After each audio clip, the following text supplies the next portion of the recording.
Next we will discuss about implication. So implication is denoted by this symbol P implies Q. In that P implies Q, we can call P as hypothesis or antecedent or premise. Similarly, Q is called conclusion or consequence. Observe the truth table. P implies Q, in one case only it is getting false. That is, when P is true and Q is false. In that case only implication is false. In all remaining cases it is getting true. So we can say that implication will be false for only one case. That is, when P is true and Q is false. In that case only implication will be false. In all remaining cases it will be true. This is about implication. Here some example is given. If 1 plus 1 equal to 3, then 2 plus 2 equal to 5. We have to check whether it is true or not. Here we assume P as 1 plus 1 equal to 3. Q as 2 plus 2 equal to 5. We have to check whether it is true or false. See the P. 1 plus 1 equal to 3. That means P is false. When we are starting with false, what are the value of Q? We are getting true. Hence, false implies anything is true. That's why the solution for first bit is true. See the next one. If 1 plus 1 equal to 3, then dogs can fly. Here P stands for 1 plus 1 equal to 3. Q stands for dogs can fly. Dogs can fly.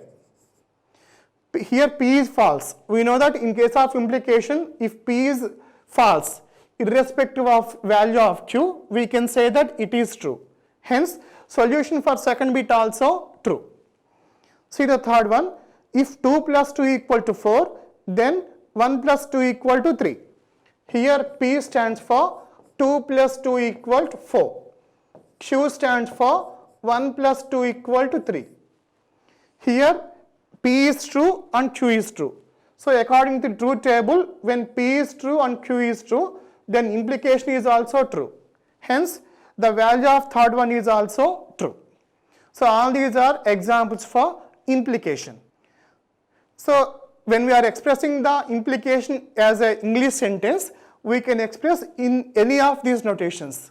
So P implies Q can be read as if P then Q, P implies Q, if P comma Q, P only if Q, Q if P, Q when P, Q whenever P, Q follows from P, P is sufficient for Q, Q is necessary for P. In all these notations, we can express implication as an English sentence. Next we will discuss about by implication. So by implication is represented by this symbol P if and only if Q. So if you observe the truth table, we can say that when both P and Q are having same value, in that case only by implication is true. That means if at least one of P and Q is false, then by implication getting false. So we can say that by implication between two propositions P and Q will be true when both P and Q are having same symbols, whether both may be true or both may be false. In that case only by implication will be true. If at least one of P and Q is false, it will be false. So this is about by implication. By implication is equivalent to P implies Q meet Q implies P. Similar to implication, by implication also can be expressed in English sentence in any one of the following one. P if and only if Q, P is necessary and sufficient for Q, if P then Q and conversely P IFF Q. In all these notations, we can represent by implication as English sentence. Here some examples are given. X square plus y square equal to 0 if and only if x equal to 0 and y equal to 0. When can we say that it is true? Here we will assume P as x square plus y square, Q as x equal to 0, y equal to 0. In previous slide we have seen that by implication is equivalent to P implies Q, meet, P implies Q, meet, Q implies P. Q implies P. So, in order to prove that P by implication is true, we have to say that P implies Q is true, Q implies P, both are true. What is P implies Q here? If x square plus y square equal to 0, then we should prove that x equal to 0 and y equal to 0. It is clear that when sum of their squares is 0, then obviously x will be 0, y will be 0. Hence we prove that P implies Q is true. We have to prove the reverse also. That is, if x equal to 0 and y equal to 0, then x square plus y square is also 0. That is also correct. That means here we prove that P implies Q is true and Q implies P is also true. As both are true, we can say that first condition is true. See the next one, 2 plus 2 equal to 4 if and only if root 2 less than 2. Here P stands for 2 plus 2 equal to 4. Q stands for root 2 is less than 2. So if we want to prove whether it is true or false, both should be true. That means P implies Q should be true and Q implies P should be true. Here see 2 plus 2 equal to 4, true. Root 2 means 1.3, which is less than 2. So P implies Q is true. Similarly, Q implies P. If root 2 less than 2, then 2 plus 2 equal to 4. Both are true. Hence, second one is also true. So all these are examples for by implication. Here some more examples are there. 2 plus 2 equal to 4 if and only if 1 plus 1 equal to 2. Here we can, if you observe it, both are true. So when both are true, it is clear that result also true. So solution for first one is true. See the second one, 1 plus 1 equal to 2 if and only if 2 plus 3 equal to 4. 1 plus 1 equal to 2 is true, but 2 plus 3 equal to 4 means false. One is true and another is false. Then according to table, we can say that it is false. See the next one. Here 1 plus 1 equal to 3. That is false. Here monkeys can fly. This is also false. That means both propositions are having false. So in that case, according to table, we can say that it is also true.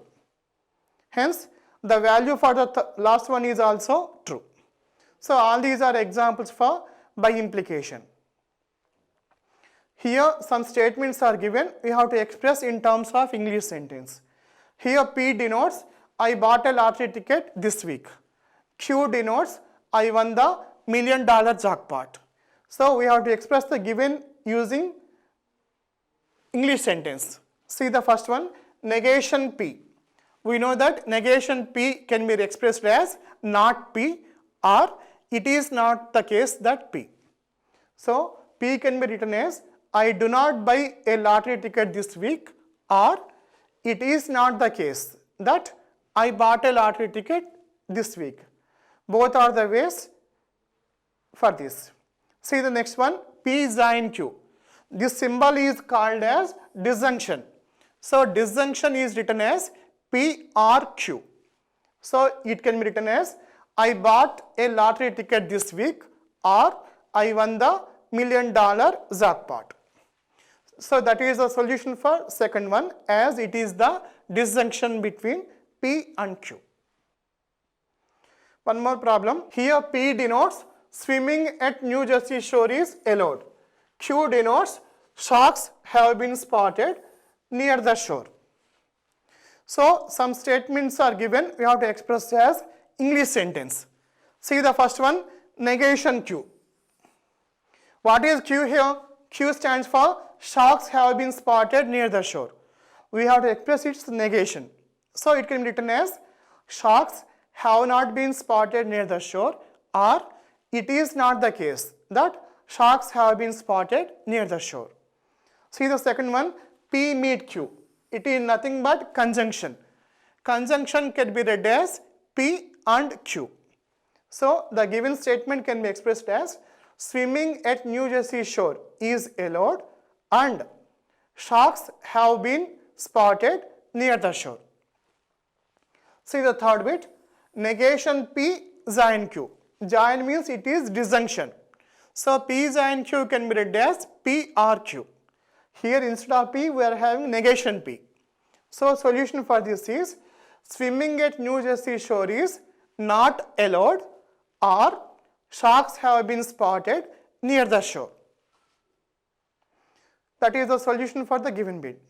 See the next concept. For the given implication statement, we have to find converse, inverse and contrapositive. So for the statement P implies Q, converse will be Q implies P will be the converse. Its inverse will be negation P implies negation Q will be the inverse for the given statement. Contrapositive will be negation Q implies negation P. So that is the contrapositive for the given proposition. Next some problem is given, you have to find its inverse, converse and contrapositive. Here what is given? If it is Monday, then you will have weekly test. Here we assume P, it is Monday as P. You will have weekly test as Q. So it is in the form P implies Q. So what is its converse? Converse is Q implies P. So how can we write Q implies P? We can write as if you have the weekly test, then it is Monday. That is the solution for converse. So what is the inverse? Inverse is negation P implies negation Q. Then how we represent? If it is not Monday, then you will not have weekly test. That is the solution for inverse. Then what is the contrapositive? Contrapositive can be expressed as negation Q implies negation P. Then solution will be if you do not have weekly test, then it is not Monday. So that is the solution for given statement. In that way we can find converse, inverse and contrapositive for the given statement. See one more statement. If it snows today, then I will stay at home. I go to the beach whenever it is sunny summer day. When I stay up late, it is necessary that I sleep until noon. These are some of the problems on finding converse, inverse and contrapositive for the propositions. Next we can find truth tables. So what is the purpose of a truth table? Truth tables are used to define or show the relationship between individual propositions and compound propositions based on them. Here we can find one of the examples. Here we have two variables P and Q. Here there are two distinct variables. There will be 4 rows. Both false, false, true, true, false, true, true. First one is conjunction. So when conjunction is true, when both are true, in that case only it will be true. So when both are true, in that case only it is true. In all remaining cases, it is false. Next one is disjunction. We know that disjunction will be false for only one case. When both P and Q are false, in that case only disjunction will be false. In all remaining cases, it will be true. Next, exclusive OR. We know that exclusive OR will be true when both are exclusive OR will be false if exactly one of P and Q is true. In all remaining cases, it will be false. Next, implication. We know that implication will be false for only one case. When P is true and Q is false, in that case only implication will be false. In all remaining cases, it will be true. See the by implication. By implication will be true when both are having same value, whether both are true or whether both are false. In that case only by implication will be true. In all remaining cases, it will be false. So this is various truth tables. Next, the problem is given. You have to construct truth table for P meet Q, join negation Q. So first construct P and Q, then construct P meet Q. So what is P meet Q? P meet Q is nothing but conjunction. So we know that conjunction will be true when both P and Q are true. In that case only it will be true. In all the remaining cases it will be false. Then find negation. Negation means false will become true, true will become false. Next we will find disjunction between these things.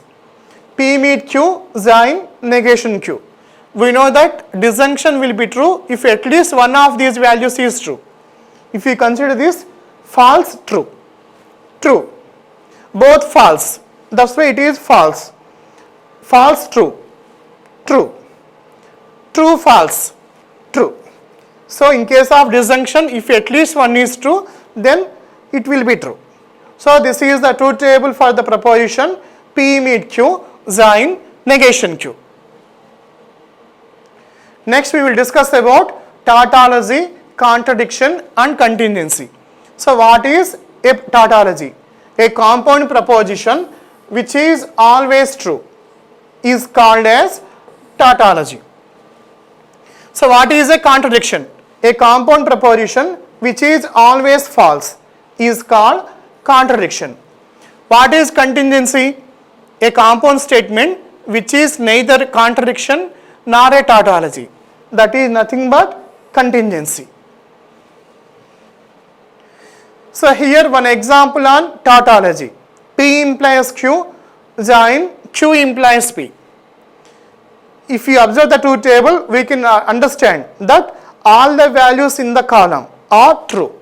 So P implies Q, join Q implies P is known as tautology because when we construct truth table, all the values in that column are true. Hence, P implies Q, join Q implies P is a example for a tautology. So we know that tautology means a compound proposition which is always true. Take one more example. P meet Q implies P join Q. If you observe the truth table, all the values in that column are true. Hence, we can also say that P meet Q implies P join Q is also a tautology. Next, contradiction. What do you mean by contradiction? A compound proposition which is always false is called a contradiction. So if you observe it, P meet negation Q if and only if P implies Q. That means we are taking by implication between P meet negation Q and P implies Q. We know that by implication will be true when both are having same value. Here false, true. That's why it is false. True, false, false, false, true, false, all false. As all the values in this column is false, we can say that P meet negation Q if and only if P implies Q is an example for contradiction. So contradiction is a compound statement which is always false. Next, take one example for contingency. P implies Q is an example for contingency because which is neither tautology nor contradiction. If you observe the truth table, these values are true, but this is false. All are not true or all are not false. Hence, we can say that P implies Q is an example for contingency, which is neither tautology nor a contradiction. Next, we will discuss about logical equivalence. When can we say that two propositions are logically equivalent?